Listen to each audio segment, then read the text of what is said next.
touched a little bit on, and I'm hoping maybe you could focus as a panel on the questions of kind of what do arts folks come and see you about, people from the music and the creative communities, and what do you wish they would come to talk to you about that they don't come and talk to you about so often? Maggie, you mentioned arts folks talking to folks about why net neutrality is important. We talked about the PRA and the message about net neutrality and copyright protection not being in opposition.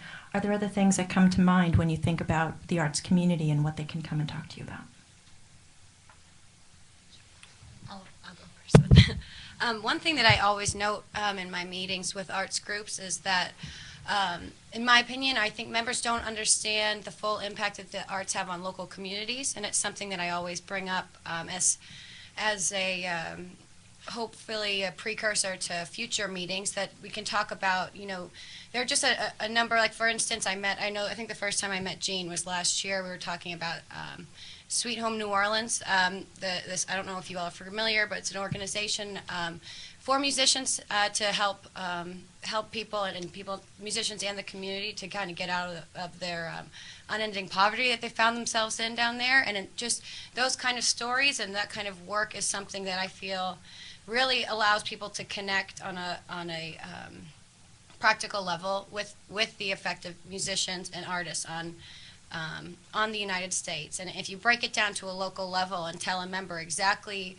the effect that you or your organization has on the community, it makes a real effect. And I know that for us, we don't have statistics to lean on. I mean, we don't necessarily, come in with a PowerPoint for every meeting sort of thing, but I think that even just explaining the full impact, I think, is really critical for members to understand how important it is for us to keep arts funded at a high level and ensuring that it trickles all the way down to the local communities. And I think especially in times where the economy's been tough, the artists have pulled through this in a way that other groups have not. And I think that is a positive message to share with members while also bringing the attention back to the importance of their support. And I think that until you can hook a member or a staffer on something that they can really connect to their district, it's hard. It's a hard way to focus energy. So I think that that's one thing that I would love to hear more about is how artists affect the local communities. And I think that is a message that would resonate really well with a lot of members, especially members that are looking to get involved. Like I said, our caucus is huge, but there's only so many things on our agenda that people can take leads on, etc. And I think that the effect on local communities is something that we don't touch on enough on the Hill. So that's one thing.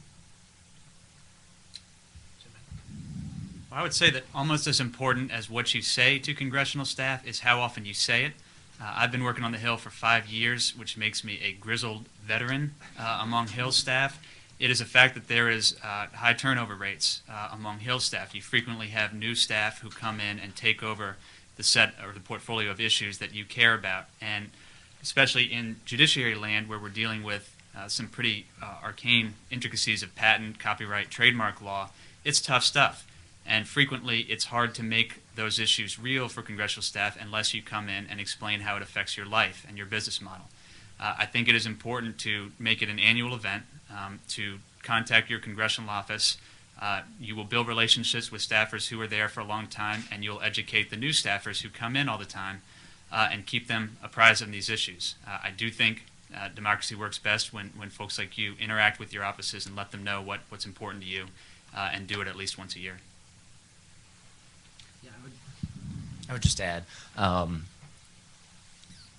we love meeting with artists, and I think some of the most powerful meetings that we take are when, on judiciary, we're looking at, licenses and contracts and things, when we're trying to write legislative language, but then when we're talking to artists, we're often talking, in atmospherics. And I think, again, some of the most powerful meetings are when artists tell us, I got a check, a songwriter says, I got a check from BMI for X amount of dollars, and that's what I'm supposed to live on. So I think that if you can make the meetings that you have with decision makers as concrete as possible, making it, as personalized and as you're willing to, when we talk about, a particular royalty or a particular, arrangement, it's helpful to say, well, there's this song happening in this television show, and this artist only got X amount of dollars for that. That really is very, very helpful, in addition to bringing us legislative language. And, you don't want to make us, sob and cry with, the woes of everybody, but it's very helpful for us to get examples of the types of negotiations that you're entering into with, whether it's a label or a content producer or whatever it is. I think those specifics are very, very helpful to us. Any comments on this, Sean? I don't really have much to add. I think I want to echo all the comments about bringing sort of anecdotal stories and how the policy really impact locally is very important. I think some of the most effective meetings I've sat in on concerns low power FM radio stations, where the chairman is very supportive of removing existing restriction that was put in place back in 2001 that limited the number of low power FM radio stations, and some of the stories with local operators coming in and talking about how they are able to provide emergency services when full power stations go down, how they are able to serve specific minority communities and making sure they're all staying connected. I think those are very powerful stories and certainly very useful for members. And I would just briefly add, two things. First is maybe, to kind of build on what was already said, is to, quantify, the qualitative nature, I guess, if that makes any sense. It probably doesn't, because it didn't really make sense to me. But I mean, just again, rationalizing, but showing the impact that arts has, to the economy, to education.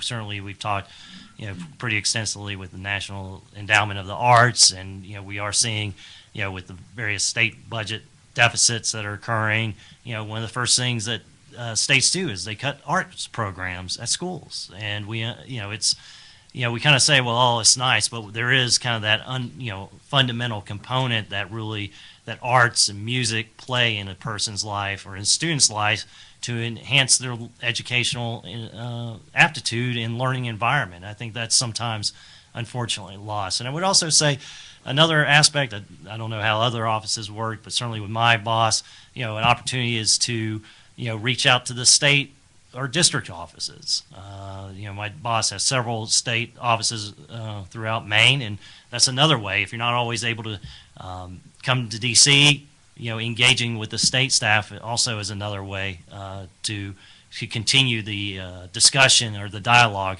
in regards to how important arts and music are to the nation.